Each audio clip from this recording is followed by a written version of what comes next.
José Augusto, mas é muito estranho chamá-lo assim, Augusto. Já nos conhecemos desde 2003, 15 anos, desde a época de seminário. Fizemos os 5 anos lá no seminário, nos conhecemos, somos colegas de várias tarefas por lá, muitas alegrias e coisas engraçadas e outras tristes também, muita história para se contar. E graças a Deus a gente continua tendo esse contato depois de sair de lá. Temos essa, talvez não contato que a gente gostaria de ter, poderia ter maior, mas é sempre uma luta para a gente tentar manter esse contato. O Milton é um irmão nosso que tem servido ao Senhor. Como já falei aqui, ele vai se apresentar melhor. Foi missionário no Marrocos, agora está em Foz do Iguaçu. E ele veio, apenas ele, sua esposa ficou em casa com as crianças. Ela está com problema de saúde, também o grupo vai nos falar mais detalhes sobre isso. Mas é uma alegria tê-lo aqui e ter a oportunidade de ouvir pregar a palavra de Deus aqui numa data especial para a gente, para o louvor do Senhor. Queria chamar o Guto à frente para a gente poder orar junto com ele. Senhor nosso Deus, louvamos a Ti, ó Pai, por este momento. Rogo ao Senhor que abençoe o Guto, abençoe a sua família, o ministério, ó Pai, onde ele está envolvido, todos os desafios que ele tem, que o Senhor o capacite, que o Senhor dê a ele a motivação e a alegria que ele pode ter só no Senhor. Abençoa a Nani, que com seus problemas de saúde, com seus desafios, que ela seja fortalecida pelo Senhor.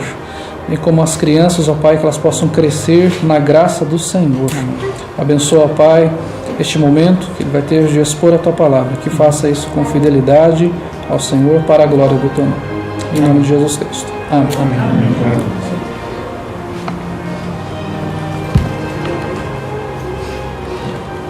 Meus irmãos, boa noite. Graça e paz. Amém. Privilégio estar aqui com vocês nessa noite, conhecê-los.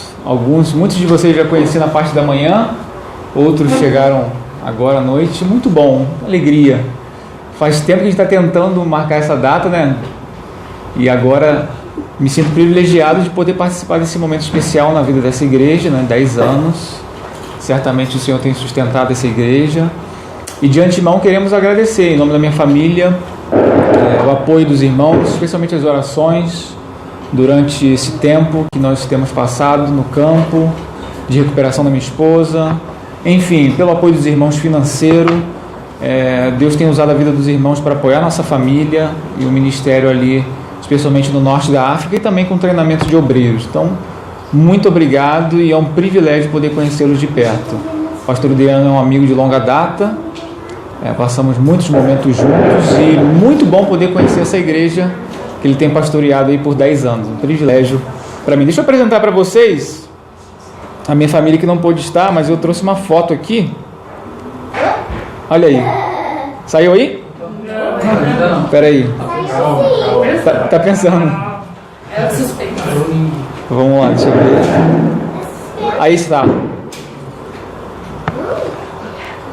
Essa aí é a minha família. Essa aqui é a minha esposa, Elaine. Minha filha, Sara. Vai fazer 11 anos. Esse é o Timóteo. Vai fazer 5 anos agora. E nós temos tido o privilégio nos últimos 10 anos, já trabalhando especialmente com evangelização. Obrigado. Evangelização entre os muçulmanos, né? Seja no norte da África ou treinando outros aqui no Brasil para dedicarem suas vidas a servirem em países muçulmanos. Nós temos feito isso em parceria com algumas organizações. Lá em Foz do Iguaçu, nós trabalhamos com a Missão Evangélica Árabe do Brasil, que é uma missão que não envia obreiros, mas prepara obreiros. Não, nesse momento, enquanto estamos no Brasil, retornamos, como o pastor disse, por motivo de saúde da minha esposa, por uma cirurgia. Eu sei que alguns irmãos acompanharam esse processo. Aqui no Brasil, temos servido ali na cidade de Foz do Iguaçu, treinando missionários que querem dedicar as suas vidas, especialmente em países muçulmanos.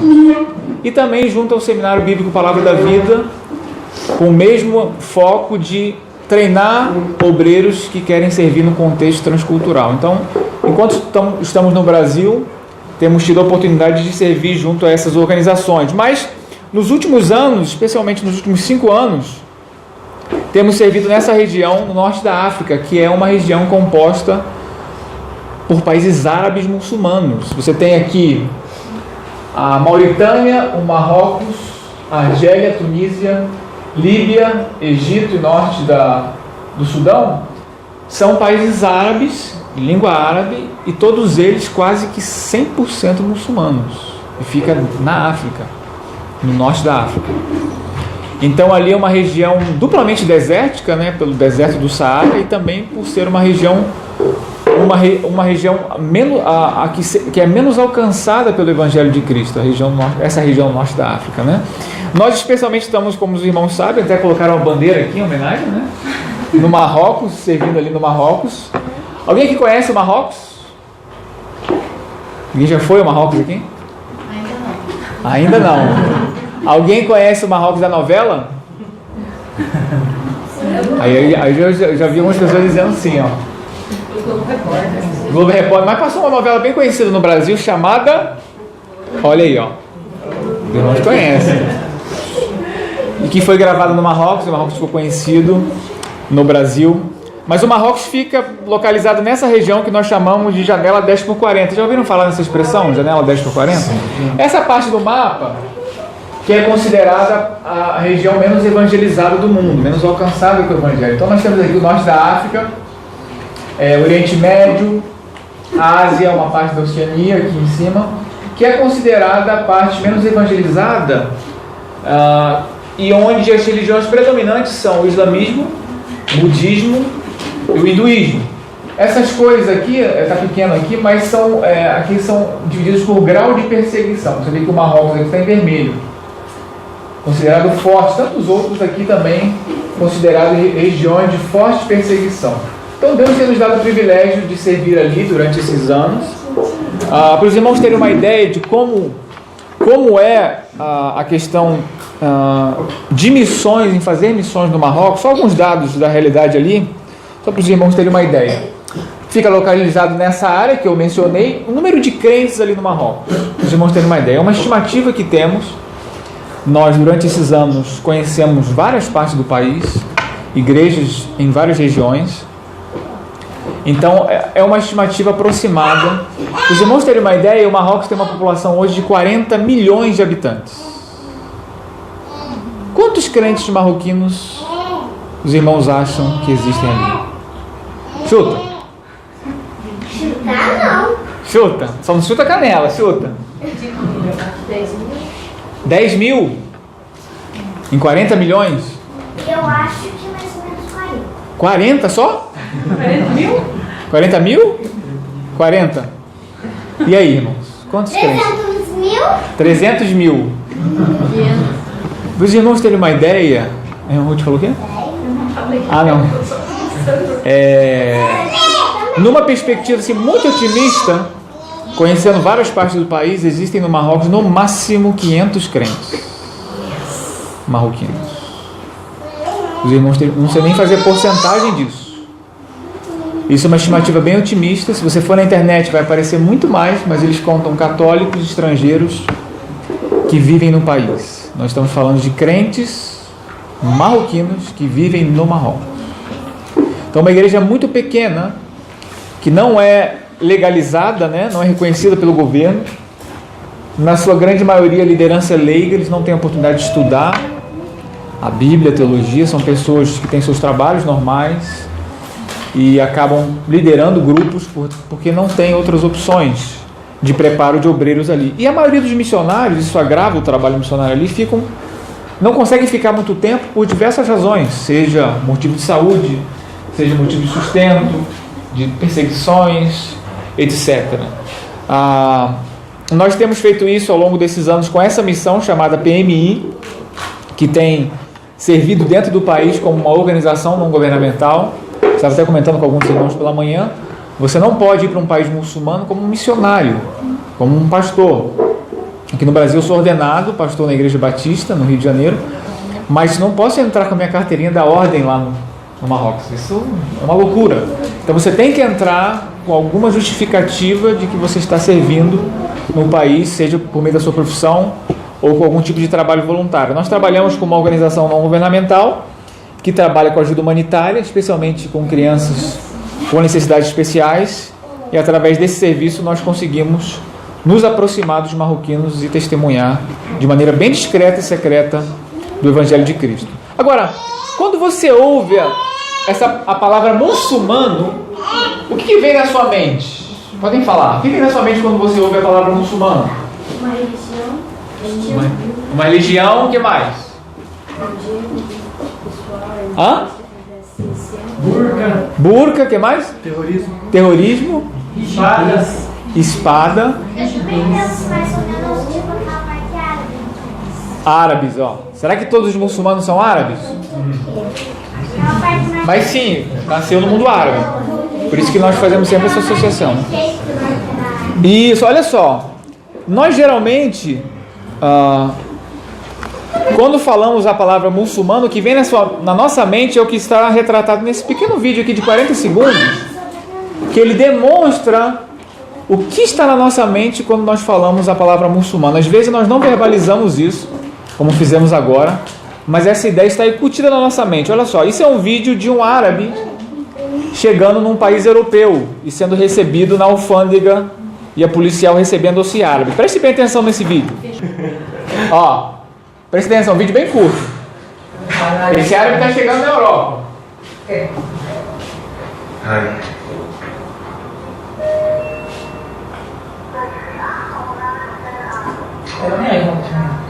Ela não está acreditando que ele é árabe. Ele tem que provar.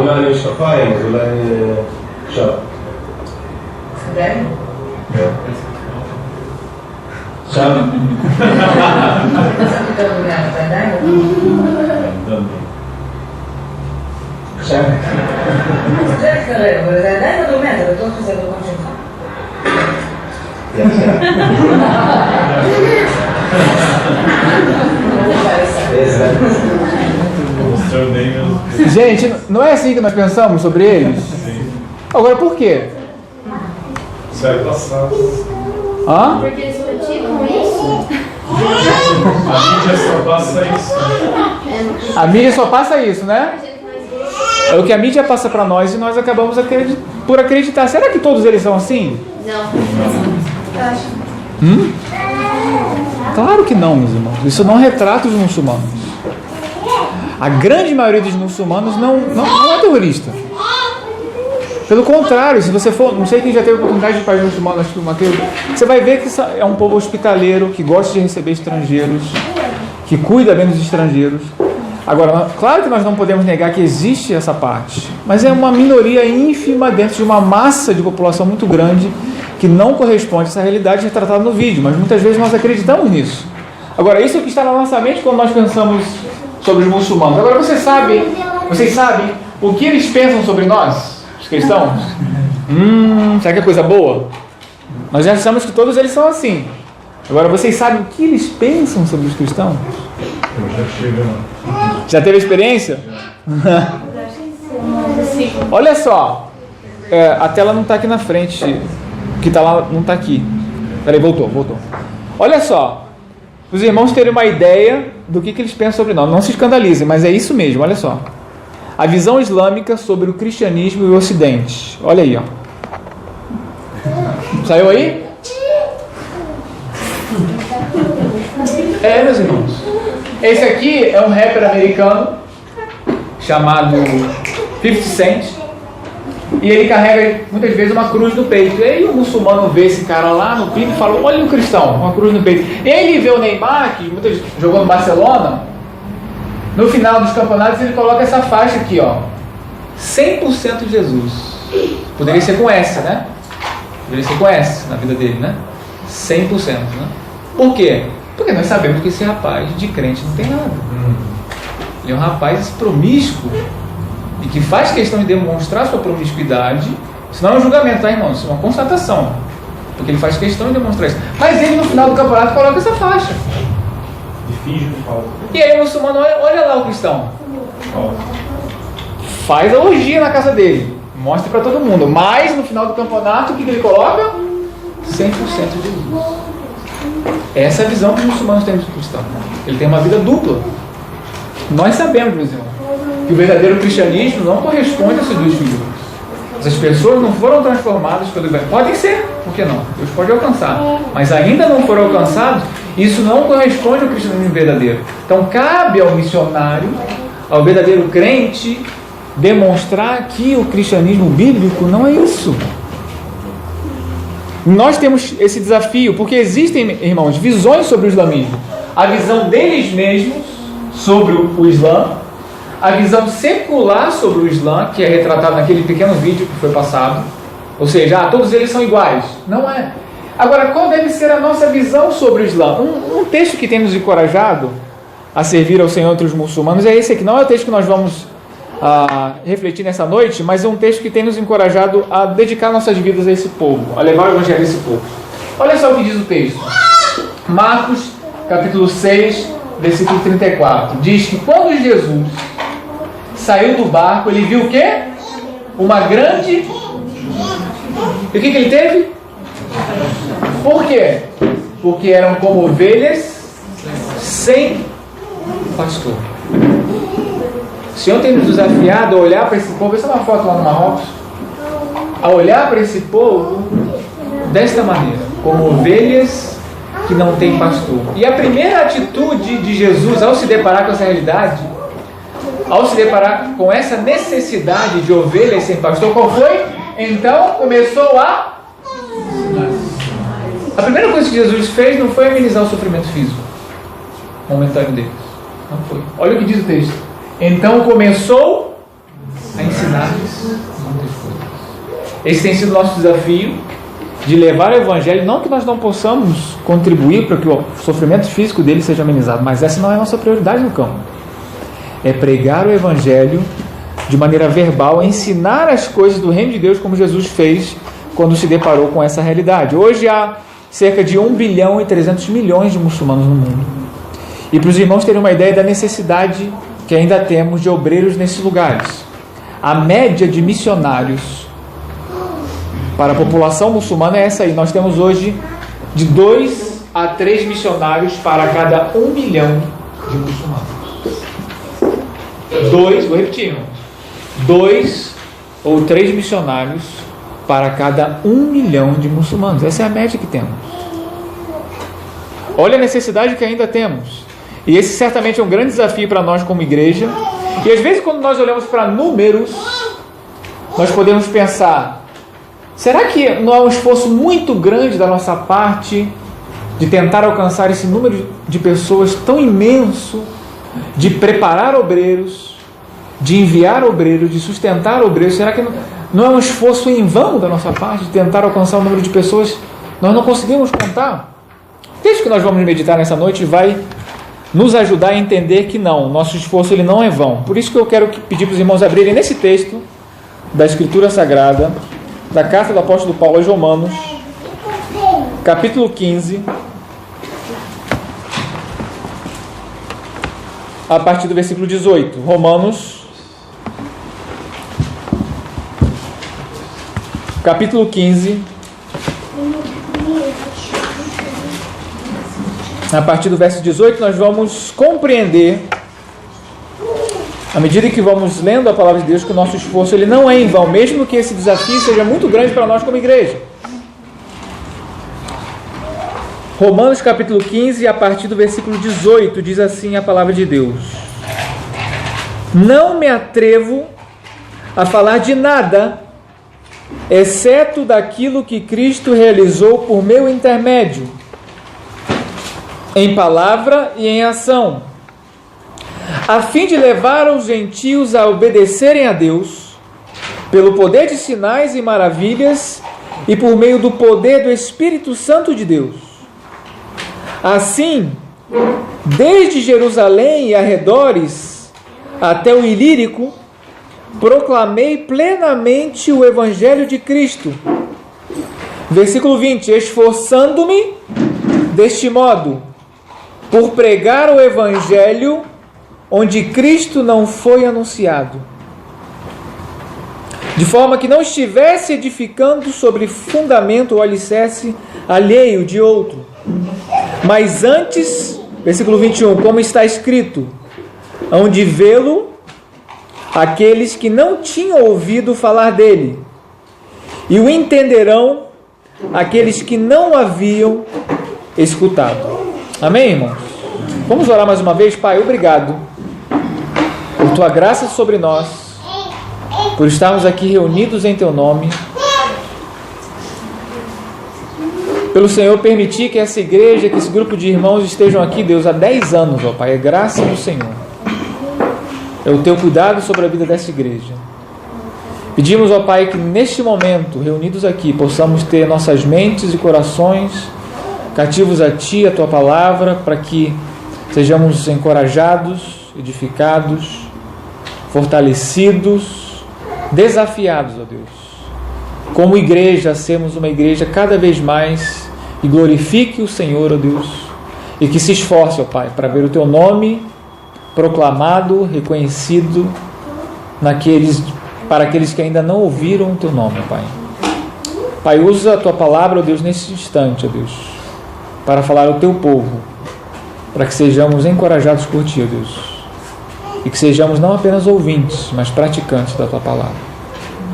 Em nome de Jesus que oramos. Amém. Amém. Meus irmãos, aqui na carta do apóstolo Paulo, quem já estudou a carta do apóstolo Paulo pode perceber que é uma carta com muita carga teológica, mas com um propósito missiológico. O apóstolo Paulo ele está ensinando muita teologia para a igreja em Roma que recebeu aquela carta, a fim de que os irmãos tenham um bom testemunho e alcancem a vida daqueles que ainda não ouviram do Evangelho. Então, se você caminhar pela carta, você vai ver que ele vai falando sobre a perdição do homem no capítulo 1, 2, chegando ao capítulo 3, mostrando a justificação pela fé. Ele vem falando sobre como o homem pode ser salvo, chegando a partir do capítulo 5, falando sobre a santificação, como é o caminho da santificação, como que o homem pode ser santificado. Ele, a partir do capítulo 8, ele vai falar sobre a segurança da salvação na vida do crente. A carta do apóstolo Paulo aos Romanos depois vai falando sobre o propósito de Deus para o seu povo, os princípios de Deus, a partir do capítulo 12, de viver para Deus, como que agora, sendo salvos por Ele, santificados pelo Evangelho, pela palavra de Deus, vivendo a vida em comunidade, possamos agora viver não somente para nós como igreja, mas como nós podemos com isso agora testemunhar para aqueles que ainda não ouviram. E esse é o contexto e o conteúdo do capítulo 15.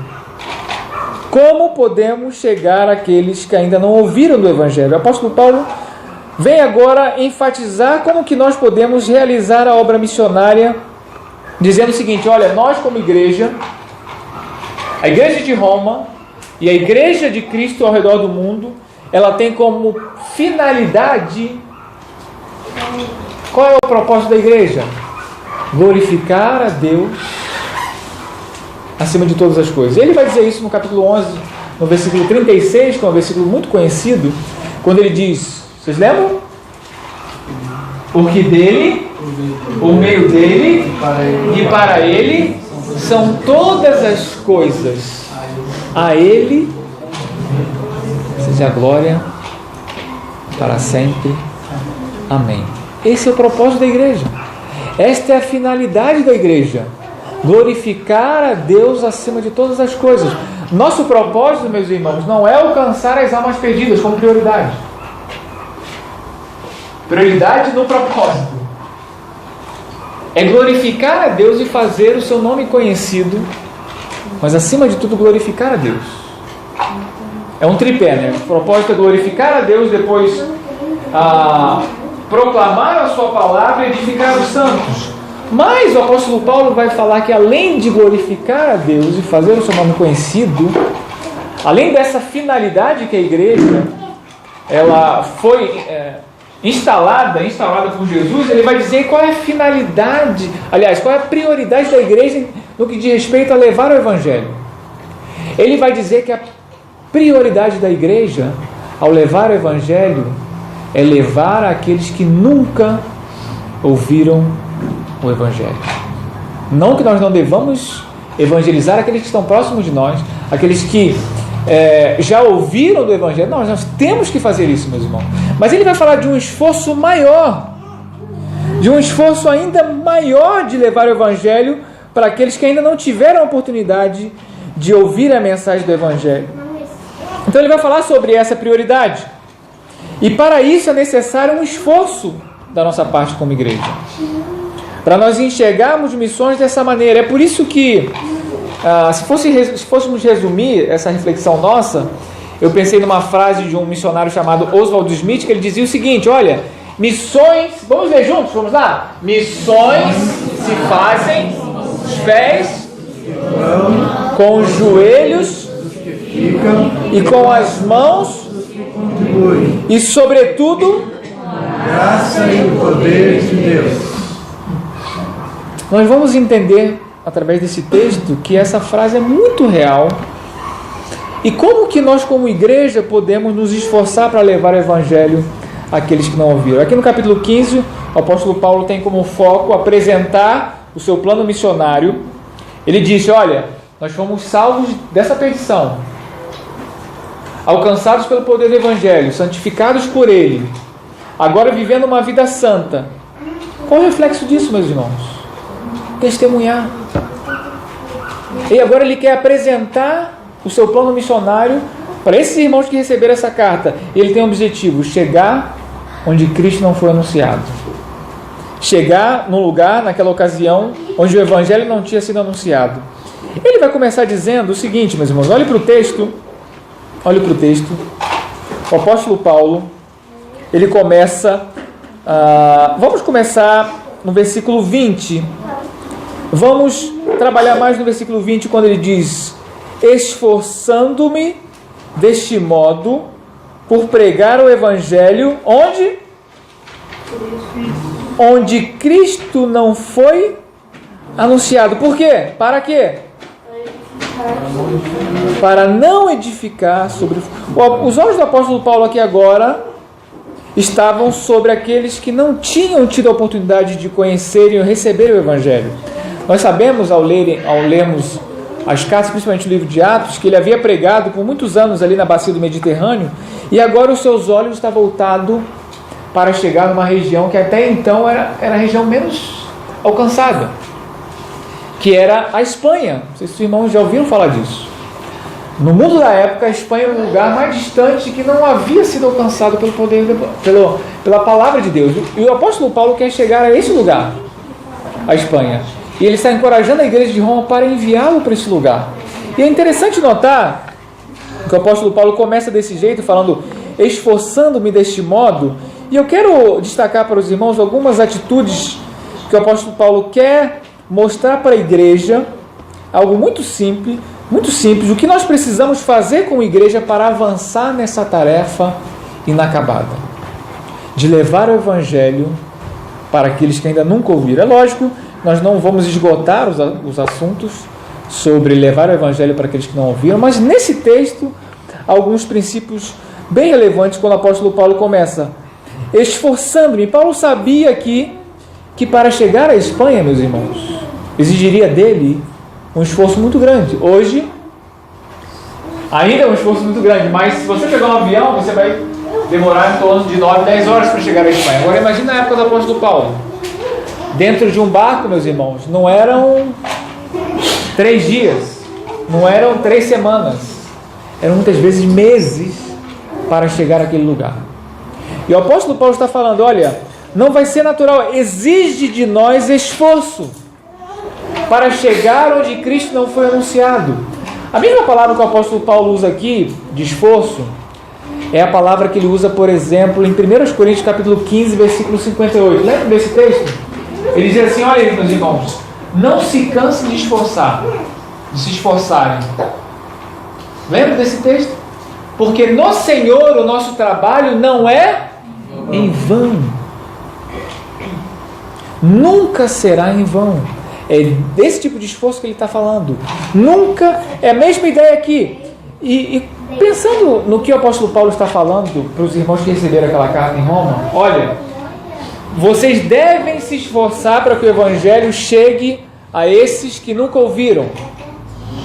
Pensando não somente naquele povo que recebeu essa carta, mas pensando em nós, no povo brasileiro. Quando eu penso na palavra esforço, eu vejo que o povo brasileiro é um povo que faz muito esforço para muitas coisas, meus irmãos. Nós temos a capacidade de nos esforçarmos. Nós muitas vezes nos esforçamos para comprar uma casa própria, não é verdade? Passamos a vida nos esforçando, fazendo sacrifícios para construirmos a nossa casa. Nos esforçamos para ter um carro melhor. Nos esforçamos muitas vezes para dar educação melhor para os nossos filhos, para dar a melhor escola de inglês. Nos esforçamos para tirar as nossas férias tão merecidas. Fazemos a nossa economia o ano inteiro para isso. E tudo isso, meus irmãos, é lícito, não há pecado nisso, mas nós percebemos que não há o mesmo esforço quando nós falamos de nos envolvermos com a obra missionária, especialmente, de nos esforçarmos para que o Evangelho chegue àqueles que não ouviram. Vocês concordam com isso? Será que nós fazemos o mesmo esforço? Será que fazemos o mesmo sacrifício que fazemos para todas essas coisas? Quando nós pensamos no reino de Deus, eu percebo, meus irmãos, que o nosso esforço não é o mesmo. E geralmente nós damos algumas desculpas para isso. Nós às vezes dizemos o seguinte: olha, eu não tenho tempo. Afinal de contas, eu trabalho muito, 8, 12 horas por dia. Não tenho tempo para me dedicar à obra de Deus. Olha, a segunda desculpa que nós demos: eu não tenho recursos.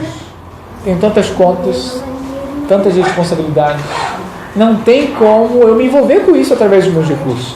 Ou eu dou aquela desculpa assim: olha, eu não tenho oportunidades. O pastor ouve muito isso, né? Não tenho oportunidade de trabalhar na igreja, muita gente trabalhando, então deixa eu ficar na minha. Geralmente nós damos essas desculpas, meus irmãos, quando nós não queremos nos esforçar para nos envolvermos com a obra do Senhor. E nada disso é justificativa para nós não nos envolvermos. Muitas vezes nós fazemos isso justamente para não nos envolvermos, porque nós não queremos. Nós não queremos fazer sacrifícios. Nós fazemos sacrifícios para tantas dessas coisas que eu disse, para tirar as nossas férias.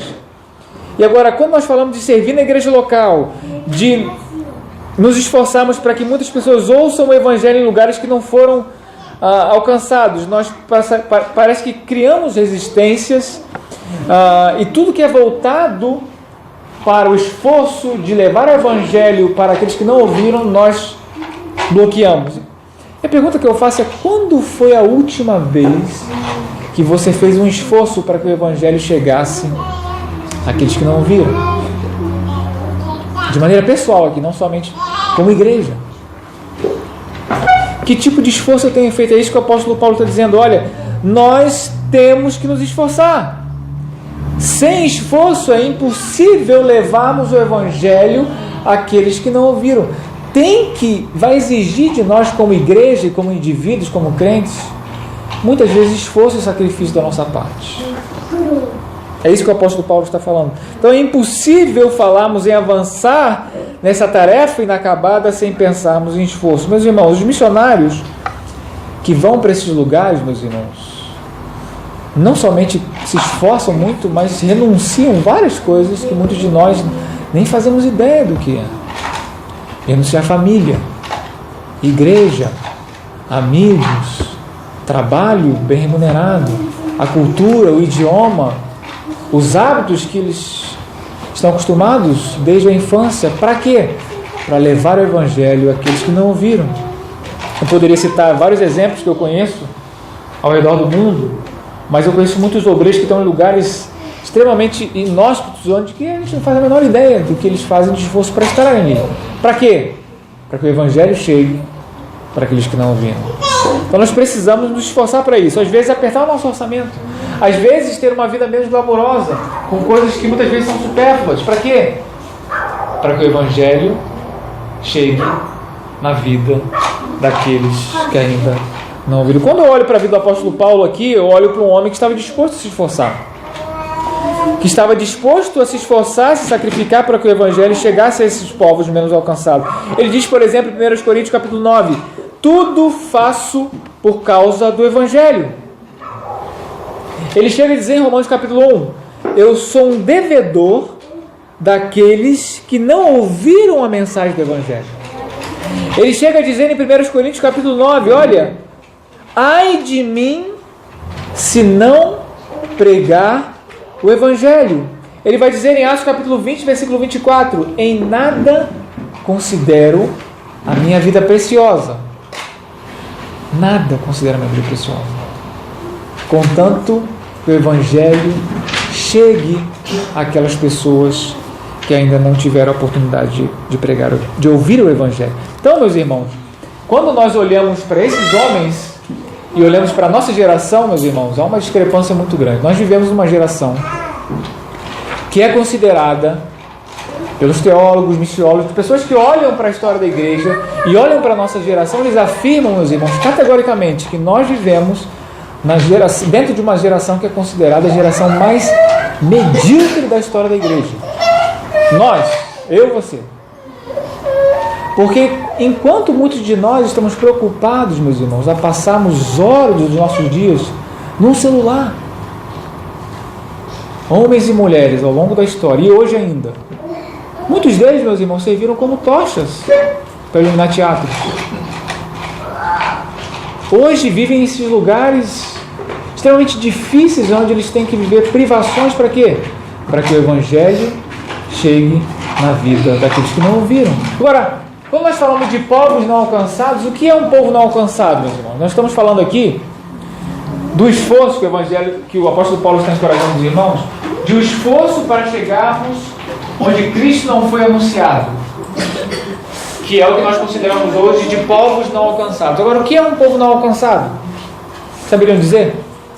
O que significa um povo não? Por exemplo, o Brasil. Aqui no Brasil, nós somos considerados um povo alcançado ou não alcançado? Alcançado. Por quê? Porque todos aqui são crentes? É claro que não. A maioria do povo brasileiro não é crente. Mas por que o Brasil é considerado um povo alcançado? Porque 99,9% dos brasileiros, em algum momento da sua vida, vão ouvir o Evangelho. De alguma maneira. Seja passando na frente de uma igreja, sendo conhecendo um crente, sendo vendo na mídia. Em algum momento da sua vida, ele vai se deparar com a mensagem do Evangelho. Agora, por exemplo, no Marrocos, meus irmãos, 95, 98% da população, meus irmãos, nasce, cresce, vive toda a sua vida e morre sem nunca ouvir um versículo da Bíblia. Isso é muito comum. Isso é considerado um povo não alcançado. Um povo não alcançado não é que não existe crente no Marrocos, existem. Mas ele é considerado um povo não alcançado porque a grande parte daquele povo vai viver toda a sua vida e morrer sem nunca ter tido contato com o Evangelho. Então é nesses lugares que o apóstolo Paulo está dizendo, nós devemos nos esforçar para chegar nesses lugares. Não significa com isso, meus irmãos, que não há necessidade aqui no Brasil. Meus irmãos, do outro lado da rua você vai se deparar com o incrédulo. E se Deus colocou vocês aqui é para evangelizar essas pessoas. Agora, o que o apóstolo Paulo está dizendo? Que há povos que eles vão passar toda a sua vida e não terão oportunidade de ouvir o Evangelho. Ele está encorajando a igreja de Roma, a igreja de Cristo ao longo da história, para se esforçar um pouco a mais para quê? Para que o Evangelho chegue nesses lugares. É isso que o apóstolo Paulo está dizendo. Agora, o que precisamos fazer para terminar essa tarefa inacabada? Além de nos esforçarmos, o apóstolo Paulo vai dizer que, além disso, nós devemos, como igreja, ampliar a nossa visão para que o Evangelho chegue a este lugar. Olha o que ele diz no versículo 23, por exemplo. Olha para o texto. Versículo 23. Mas agora, não havendo nessas regiões nenhum lugar em que precise trabalhar, e visto que há muitos anos anseio vê-los, ou seja, não tendo aqui uma outra tradução, não tendo já campo de atividade nessa região, o apóstolo Paulo está dizendo, eu vou para outro lugar. Agora, o que o apóstolo Paulo está dizendo aqui? Muitos, quando olham para esse texto, quando ele fala, não tendo já campo de atividade nessa região, certamente Paulo não está dizendo aqui que todas as pessoas daquela região já haviam se convertido. Não é essa a ideia aqui. O que Paulo está afirmando aqui é que cada uma, ou grande parte daquelas pessoas já tiveram acesso ao Evangelho. É o que eu disse aqui, como funciona no Brasil. Não significa que aqui não há crentes, Significa que muitas pessoas já tiveram algum tipo de acesso ao Evangelho.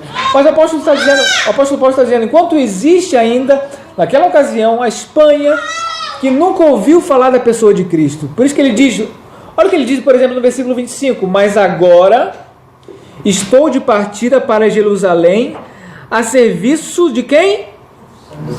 Observem, meus irmãos, que a missão de Paulo, ela era abrangente.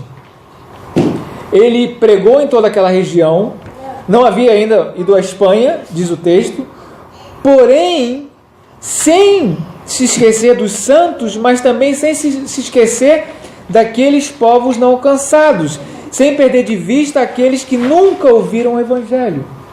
E às vezes quando pessoas ouvem e se deparam com textos como esse aqui, por exemplo, olha o que ele diz no versículo 20, eu não quero edificar sobre fundamento alheio. É preciso cuidado quando nós olhamos essa frase, porque pode parecer aqui que Paulo é individualista, né? Ou seja, se eu cheguei num lugar e já tem uma igreja estabelecida ali, eu já vou em outra, eu não quero trabalhar junto. Mas não é essa a ideia do apóstolo Paulo aqui. Não é que Paulo é individualista. Não é que Paulo não quer servir junto com outros. Não é isso, meus irmãos. O coração do apóstolo Paulo aqui arde em ver Cristo anunciado onde até então ele não foi anunciado. É isso que ele está dizendo para a igreja de Roma. Eu vou sair daqui, meus irmãos, porque já há pessoas aqui pregando o Evangelho. E eu quero chegar onde Cristo não foi anunciado. Não é que não há necessidade aqui, mas é que agora a minha prioridade é chegar àqueles que não ouviram. E é essa a mensagem do apóstolo Paulo. Paulo tem essa visão de priorizar aqueles que não ouviram. Ele quer encorajar a igreja de Roma a fazer o quê? Ampliar a sua visão. Ele não está dizendo, saiam daqui. Já foi feito tudo aqui, vamos para outro lugar. Não, meus irmãos. Você lembra daquele texto de Atos, capítulo 1, versículo 8? E sereis minhas testemunhas, onde? Tanto em Jerusalém. Jesus está dizendo, vocês vão ficar em Jerusalém, mas não somente aqui, em Judéia e Samaria e até de maneira simultânea. Jesus está dizendo, vocês devem alcançar todos esses lugares, mas sem se esquecer dos confins da terra, onde Cristo não foi anunciado. Agora, meus irmãos, pensando em levar o Evangelho aos povos não alcançados, os missionários que são enviados a esses povos não alcançados, eles vão enfrentar o desafio que o pastor da igreja local aqui às vezes não enfrenta. Agora, meus irmãos, quando eu falo de levar o Evangelho no contexto transcultural, eu não quero aqui supervalorizar esse ministério. Há desafios que o pastor da igreja local enfrenta que o missionário transcultural nunca enfrentará. E há desafios que o missionário transcultural enfrenta que o pastor local nunca enfrentará. Então, em todos os lugares em que vamos servir há desafios. Não existe lugar mais importante. Porque sem a igreja sustentando a obra lá no contexto transcultural, é impossível ficar lá. Então é um trabalho de parceria. Mas, quando o missionário é enviado para um contexto transcultural, entre os povos não alcançados, quando ele se esforça, como o apóstolo Paulo diz, em chegar ao lugar onde Cristo não foi anunciado, e a igreja amplia a sua visão para enviar obreiros para esses lugares, meus irmãos, nós precisamos entender o que nós chamamos da difícil tarefa transcultural. Não saiu ali transcultural. Sim. Para chegar aonde Cristo não foi anunciado, o missionário enfrenta esse desafio que muitos de nós não conhecemos quais são os desdobramentos desse desafio. Quando eu falo de missão transcultural, o que significa, se fosse dar um conceito básico, a missão transcultural? Para levarmos o Evangelho onde Cristo não foi anunciado. Se eu fosse colocar um conceito básico aqui, eu diria o seguinte: para se engajar na missão transcultural, você não tem que prioritariamente cruzar barreiras político-geográficas. Porém, em nosso caso, nós teremos que necessariamente, no nosso caso aqui de levar o Evangelho no contexto transcultural, cruzar barreiras mais conhecidas, como a da linguística, dos costumes, das etnias, das religiões, além das sociais, morais e etc. Quais são esses desafios, então, que o missionário enfrenta nesse esforço que o apóstolo Paulo diz de levar o Evangelho onde Cristo não foi anunciado? e para que a igreja continue ampliando a sua visão, o que nós precisamos saber para enviar um missionário para esse lugar? Em primeiro lugar, o missionário vai enfrentar aquilo que nós chamamos de choque cultural. E, meus irmãos, o choque cultural acontece em diversos contextos. Quando você casa, você já sofre um choque cultural, não é verdade? Se você casa com uma pessoa de outro estado, já é um choque cultural. Agora você imagina ir para um lugar, um mundo totalmente diferente. Um choque cultural multiplicado por 100. Por exemplo, onde você vai aqui, minha esposa e minha filha, para um contexto, aqui numa cidade do deserto do deserto do Saara, chamada Layún, e neste lugar as mulheres se vestem dessa maneira. E aqui estava 49 graus. Agora você imagine uma moça criada no Brasil, onde com 30 graus as mulheres estão desesperadas para ficarem com roupas frescas, com o braço de fora. É normal para nós, para a nossa cultura. Agora ela cai num país onde isso é um escândalo e ela tem que virar essa chave. E agora ela não está mais no Brasil. Ela enfrenta esse choque e tem que viver um estilo de vida para você transmitir a mensagem do Evangelho com eficácia, de modo que as pessoas possam confiar naquilo que você está pregando. Então você tem que se adequar àquele país. Então há muitos choques culturais que o obreiro tem que passar para viver num contexto como esse. Aqui algumas fotos para retratar isso. Por exemplo, a gastronomia, né? Aqui no Marrocos a comida é muito boa, tá, meus irmãos? Mas lá se come com a mão, não tá só. Um estilo de comida diferente. E agora você tem o obreiro, ele tem que se adaptar àquele estilo de vida para quê? Para que o Evangelho chegue àqueles que não ouviram. Choques culturais. Então o que nós temos a ver com isso como igreja? Tudo a ver, meus irmãos. Nós precisamos entender o que o obreiro enfrenta para quê? Para capacitá-los melhor, para enviá-los de maneira correta, para sustentá-los e cuidar desses obreiros de maneira correta. Porque eles enfrentam desafios que muitos de nós não conseguimos entender. O desafio linguístico, por exemplo. Para ser missionário no Marrocos, você, não somente no Marrocos, mas em vários países árabes, você precisa aprender esse idioma que está aí. Para quê? Para que você possa pregar o Evangelho na língua deles. Para que você possa ser compreensível e as pessoas possam entender o que você está pregando. Então não é uma tarefa simples, meus irmãos. É um desafio muito grande que nós como igreja precisamos entender para que o missionário permaneça ali a longo prazo. Há vários outros desafios. O desafio da perseguição, por exemplo. Nós estamos num cenário histórico de perseguição e há uma discriminação contra o obreiro que nós não enfrentamos aqui. A igreja no Marrocos se reúne nas suas casas, como eu disse, com falta de liberdade, com pessoas que se reúnem de maneira secreta.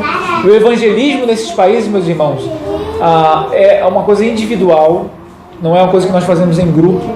Esse público que está aqui, para o Brasil, é uma igreja pequena. Para o Marrocos é uma mega igreja. Uma mega igreja. Aliás, eu não conheço nenhum grupo no Marrocos com esse número de pessoas aqui. Porque é um cenário totalmente diferente do nosso. E o processo de evangelização num país como esse é muito lento. Muito lento, meus irmãos. Nós não podemos chegar lá, como nós fazemos no Brasil, e atravessarmos a rua e entregar um folheto para uma pessoa. Você não pode fazer um país como esse. A evangelização em países como esses aqui leva anos, meus irmãos. Anos. Só para você aprender o idioma, às vezes são 2, 3 anos. E as organizações missionárias orientam os missionários nos 2 primeiros anos, ou 3 primeiros anos, a só estudar o idioma e a cultura, não fazer mais nada. O missionário fica louco, né? Você está acostumado aqui no Brasil a pregar, a ensinar, e vai para um país como esse, você não pode. Você vai queimar etapas, vai voltar para casa mais cedo e vai estragar o trabalho missionário lá. Então é um processo muito lento que a igreja no Brasil precisa entender, porque nós no Brasil somos pragmáticos. Nós queremos ver resultados. Isso está errado, meu irmão. O que Deus requer de nós não são resultados ou números, é fidelidade. a Ele, a sua palavra. Nós, em países como esse, somos desafiados ainda mais a fazermos isso de forma responsável, gradativa, de modo que as pessoas ouçam o verdadeiro evangelho, sem se esquecer que os missionários passarão por esses desafios da tarefa transcultural. Agora, o que nós precisamos relembrar e considerar diante de tudo que nós ouvimos aqui? Diante desses desafios, muito bem, nós devemos nos esforçar, nós devemos ampliar a nossa visão, de levar o evangelho onde Cristo não foi anunciado, de enfrentar esses desafios da tarefa do ministério transcultural. Agora, às vezes, olhando para todos esses desafios, nós podemos pensar que é muito difícil. Mas eu queria olhar para alguns textos com os irmãos. O primeiro deles, Jesus disse o seguinte: sem mim nada podereis.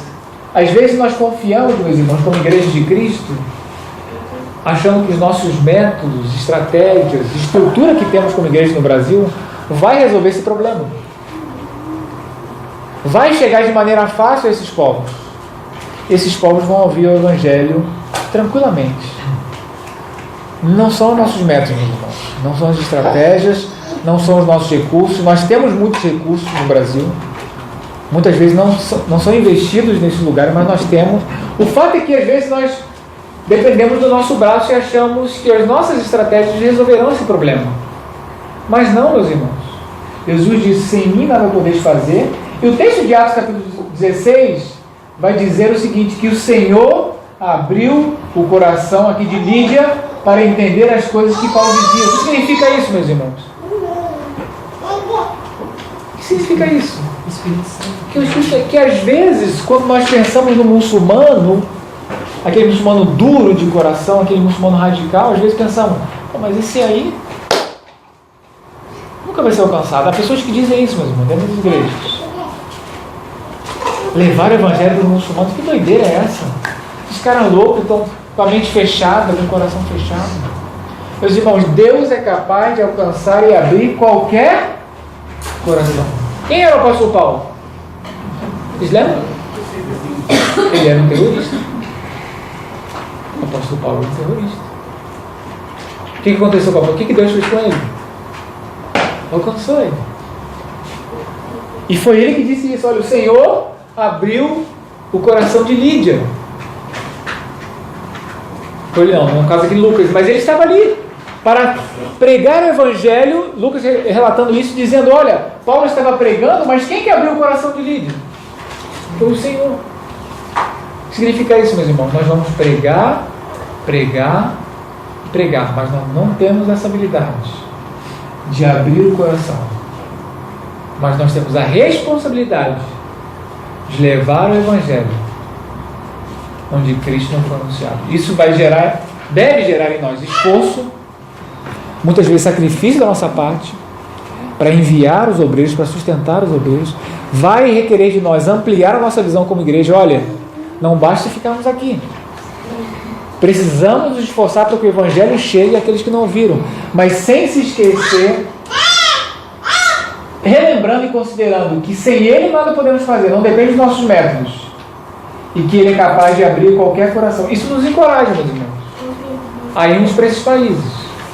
Porque se nós olharmos para a dureza do coração deles, para a religião, que é um obstáculo para que eles ouçam o evangelho, nós podemos desanimar, mas quando nós entendemos que o Senhor é capaz de abrir qualquer coração, nós somos desafiados a irmos independente das circunstâncias. É isso que o apóstolo Paulo vai dizer: em nada considero a minha vida preciosa para mim mesmo, contanto que eu complete a minha carreira e o ministério que recebi do Senhor Jesus para dar testemunho do evangelho da graça de Deus. Agora, meus irmãos, para que nós possamos fazer isso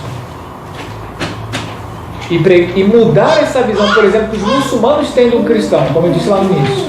Meus irmãos, aquela visão muitas vezes não são só os muçulmanos que têm. Às vezes aquelas pessoas que estão no seu trabalho ou na sua família têm uma visão do crente do seguinte: olha, o crente é uma pessoa que tem uma vida dupla. Ele sai da igreja, ele vai para o seu trabalho, para a sua escola, para o seu dia a dia, ele é um cara que só nega impostos, ele é um cara que vive uma vida promíscua, ele é um cara que mente, Ele é um cara que esconde as coisas.